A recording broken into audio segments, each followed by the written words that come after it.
In the world of the fantastic, there are some essences which we certainly know do not populate this earth. When it comes to mythical creatures, however, the case is different, and no one can definitively say whether they are real or merely fairy tales. Some stories suggest one thing, and some suggest the other.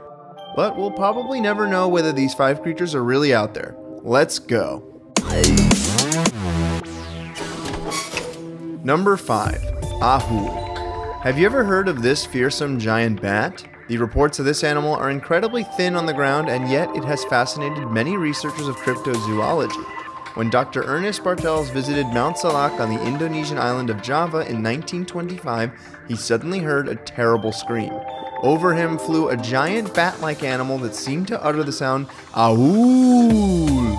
Bartels went in search of the monster, but after many months found nothing that pointed to the existence of the Ahu. In 1927, as he lay in bed one night, he heard the cry, which he had sought after for so long. But even though he immediately ran out into the darkness, he never found the creature.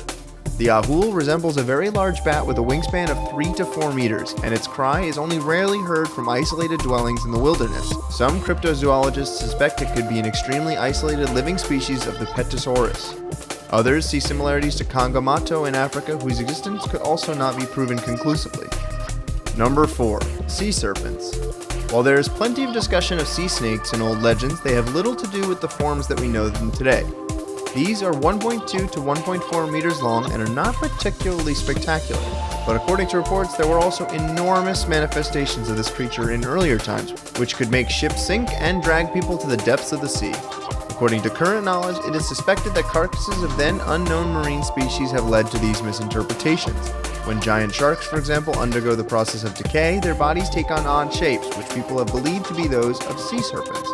But this doesn't completely answer for the remains of some extinct snake-like marine animals, such as the Hydrakos or Zeuglodon, which account for the myth of massive sea snakes. Likely what appeared like a snake in those old sightings might be the mystical essence actually of a beltfish. This deep-sea fish can grow up to 8 feet long and has a horse-like head and a comb on its back. This looks similar to most reports of sea serpents. To date, however, the existence of the sea snake can neither be completely refuted nor proven. Between 1984 and 1997, several reports were published which described recent discoveries as unsolved mysteries. Number 3. Unicorns. No matter where you look right now, unicorns are everywhere. Whether it's a stuffed animal, a cell phone case, or cake pan, the world has rediscovered the unicorn. This is a mythical creature which has stood for good for a very long time. There are many theories about the origin of this particular myth. On the one hand, it is assumed that during the Middle Ages and the early modern era, the tusks of narwhals were thought to be enough proof of their existence. They were even called Einhorns, which literally means horn of the unicorn in German. The spiral structure of the horn and its length perfectly fit the creature's description. In fact, some biologists have concerned themselves entirely with the question of whether unicorns could possibly exist. George Cuvier claimed in 1827 that cloven-hoofed animals, because of the split in their middle frontal bone, could have no horn. However, the American scientist Franklin Dove refuted this claim a few years later. He took a newborn bull calf and planted a horn into the middle of its cranial skull. There grew a single straight horn. Not quite enough proof that unicorns really exist. However, if they still remain on Earth, it's highly unlikely that they could go undocumented for much longer. Number 2. Chupacabra. The chupacabra is mentioned in so many American film and television productions, but there's not much really known about it. It's believed to be a blood-sucking, dog-like creature, but many descriptions sound almost more like some kind of alien. It's between 1 to 1.5 meters tall, has spines on its back, a big head, and big eyes. It can even change color like it's a chameleon. Since the first sighting in the 90s, it's been observed several times, and some deaths have even been attributed to the chupacabra. The most famous chupacabra incident occurred on August 25, 2000. A farmer shot a strange animal, the corpse of which he recognized to be the blood-sucking monster. He brought the animal to a scientific institute where it was soon identified simply as a dog. However, the farmer claimed that the carcass must have been replaced because the government wanted to conceal the existence of the chupacabra. In fact, there are no credible reports that describe the attack of a chupacabra. Only the bodies of the animal's alleged victims have been found. However, scientists rule out that the chupacabra feeds exclusively on blood, because this is biologically impossible for the alleged size of the animal. Currently, the creature is popularly associated with voodoo practices in the West Indies. And finally, number 1. Kappa. The kappa is little known in our Western culture, however tales of the creature have been rooted in Japan for a long time.